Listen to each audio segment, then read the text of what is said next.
Hai teman-teman yang berbahagia, berjumpa kembali dengan saya Dr. Andri, spesialis kedokteran jiwa dari Rumah Sakit Omni Alam Sutera Tangerang. Di kesempatan kali ini saya mau menjawab beberapa pertanyaan khususnya mengenai minuman yang boleh atau tidak boleh diminum oleh orang cemas, khususnya adalah minuman yang sangat populer yaitu teh dan kopi. Nah, banyak di antara teman-teman mungkin yang terutama yang gangguan cemas dengan GERD ya, mereka bilang, ini dok sebenarnya kalau saya itu sudah tidak minum kopi nih, sudah lama karena takut ke arah lambung saya katanya naik jadinya GERD gitu ya. Atau ada juga yang mengatakan dia takut palpitasi atau berdebar-debar.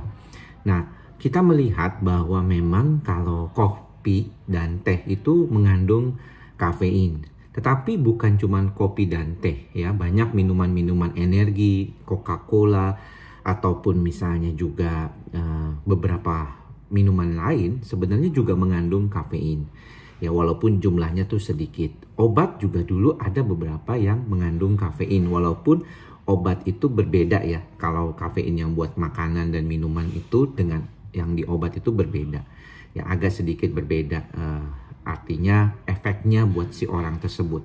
Nah kembali ke pertanyaan apakah orang boleh minum kopi atau tidak, sebenarnya tergantung ya dari respon tubuh orang tersebut.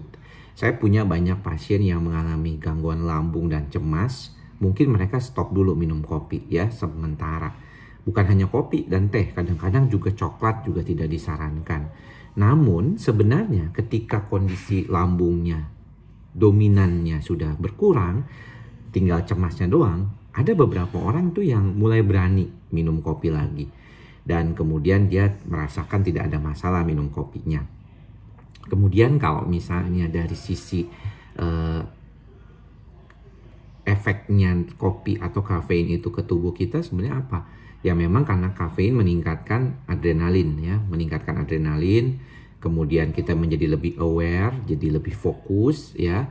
Kemudian dopamin kita juga ikut bermain di sana sehingga menimbulkan perasaan senang ya. Saya sendiri kalau minum kopi ya antara setelah makan siang, biasanya saya cerita jam 2 itu jam-jam ngantuk saya minum kopi itu. Ya, pasien-pasien yang pernah datang ke saya pernah mendengar mungkin bunyi seperti kayak saya lagi masak air gitu. Itu memang saya masak air sendiri di dalam praktek kemudian bikin kopi sendiri. Nah itu sebenarnya tujuannya memang untuk menjaga awareness lah istilahnya ya, atau menjaga fokus dan perhatian, dan kopi bisa membantu. Berapa banyak sehari? Mungkin sekitar 1-3 gelas lah paling banyak ya. Kalau misalnya aman sih 2 gelas aja, karena dianggap 1 gelasnya tuh 25 mg kafeinnya, 2 gelas berarti 50 mg masih batas aman. Kalau di beberapa penelitian sih batas amannya sekitar 100-150 mg kafein. Nah, kembali ke pertanyaan apakah orang cemas itu boleh minum kopi atau tidak, memang diupayakan kalau lagi cemas banget ya nggak usah deh. Karena itu bisa menstimulasi debar-debarnya, kemudian juga bisa menimbulkan rasa nggak nyaman di lambung. Kayaknya tuh perutnya jadi kembung karena minum kopi, ada yang nggak tahan, dan kemudian jadi nggak nyaman. Perutnya bikin dia jadi nggak enak. Tapi jangan lupa, ada beberapa pasien yang sebenarnya tuh nggak ada masalah dengan kopi sebelumnya. Sebelum dia kena GERD, dia nggak ada masalah dengan kopi. Dia minum kopi seperti biasa. Lalu tiba-tiba dia kena GERD, kena anxiety, kena kecemasan, dan dia akhirnya nggak bisa minum kopi lagi karena takut. Nah, orang-orang seperti ini kalau di dalam pengalaman praktik saya bisa kembali minum kopi. Ya, jadi tidak ada masalah. Nah, namun seperti saya pun ya, saya tuh banyak bermasalah kalau minum kopi sasetan ya. Kalau saya itu minum kopi sasetan saya agak bermasalah. Jadi saya biasanya beli kopi yang saya suka minum itu beberapa kopi itu misalnya ya saya boleh sebut merek aja lah, nggak masalah juga ya. Ada kopi Liong Bulan yang dari Bogor, kemudian juga Nescafe Gold saya lagi coba, Starbucks yang Microbin saya juga coba, lumayan ya. Sidikalang kalau misalnya kopi luar, karena kalau kopi-kopi yang agak asam ya seperti kayak kopi dari Papua atau Aceh ya, itu saya agak sedikit asam, itu nggak terlalu nyaman dan saya lebih prefer atau lebih menyukai memang kopi yang campuran, ya, Robusta dan Arabica. Ya, jadi kalau Robusta Arabica saya lebih aman lah buat lambung saya. Jadi ini juga buat pencinta kopi yang akhirnya harus tidak minum kopi lagi gara-gara kena cemas dan GERD. Ini mudah-mudahan bisa ngebantu ya. Mungkin boleh dicoba dulu ya. Kalau misalnya khawatir dok nanti takutnya nggak enak, makan dulu yang benar.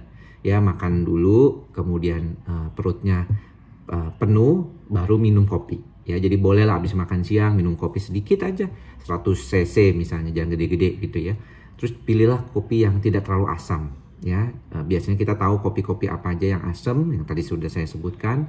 Tapi memang Arabica jelas lebih asam, tapi wanginya enak. Kalau Robusta Arabica wanginya kurang, tapi rasanya nggak terlalu asam. Ya, kenapa saya bisa tahu? Karena dulu papa saya jualan kopi. Ya, jadi saya tahu ada kopi dicampur jagung. Ya, jagung hitam tuh yang di grinding barang itu juga salah satu yang sering kali diberikan kepada kopi. Kalau di pasar tuh begitu tuh ya Bapak Ibu ya. Jadi wangi essence itu kadang-kadang juga terjadi pada kopi sasetan. Jadi saya biasanya memang mungkin nggak enaknya tuh di situ, bukan di kopinya gitu. Nah, kalau minum kopi saya setiap hari 1-2 gelas per hari tidak ada masalah. Yang jadi masalah buat saya sebenarnya adalah makanan yang mengandung tepung. Ya, kalau saya memang udah nggak bisa lagi makanan-makanan yang mengandung tepung. Agak sulit lah buat saya. Jadi demikian yang bisa saya bantu buat teman-teman yang menyukai kopi, tetap ingin minum kopi. Mudah-mudahan tips sedikit ini bisa membantu teman-teman. Ya, mudah-mudahan silakan komen di bawah apa aja yang suka teman-teman minum, kopi masih suka minum atau tidak. Tapi hati-hati tetap ya, kalau misalnya memang belum mampu, jangan minum dulu, jangan dipaksain minum. Tapi kalau dulunya penyuka kopi dan berhenti gara-gara minum kopinya gara-gara itu, bisa kita bantu dengan pelan-pelan dulu. Ya, banyak di antara kita tuh yang sebenarnya nggak bisa minum kopi bukan karena kita nggak bisa minum kopi lagi, tapi karena kita takut kopinya itu bisa bikin kita nggak nyaman ke lambungnya dan GERD-nya itu sendiri. Oke, mudah-mudahan apa yang bisa saya sampaikan kali ini bermanfaat buat teman-teman semua ya. Dan jangan lupa untuk tetap menjaga kesehatan fisik dan mental kita di masa pandemi ini, terutama tidur yang cukup, sehingga jangan juga lupa, saya lupa tadi, minum kopinya jangan malam-malam ya. Kalau saya sih tidak lebih dari jam 5 sore ya. Kadang-kadang saya bandel lah, jam 6 sore saya minum kopi. Tapi sebaiknya tidak lebih dari jam 5 sore. Karena kalau sudah lebih dari jam 5 sore, hitungannya begini Bapak Ibu. 7 jam setelah minum kopi terakhir, itu kekuatan kopi itu masih ada. Jadi sebisa mungkin kalau Bapak tidurnya jam 10, paling rendah jam 3 ya minum kopinya itu terakhir. Atau jam 2 lah amannya. Oke, sampai bertemu lagi di lain kesempatan. Salam sehat jiwa. Bye-bye.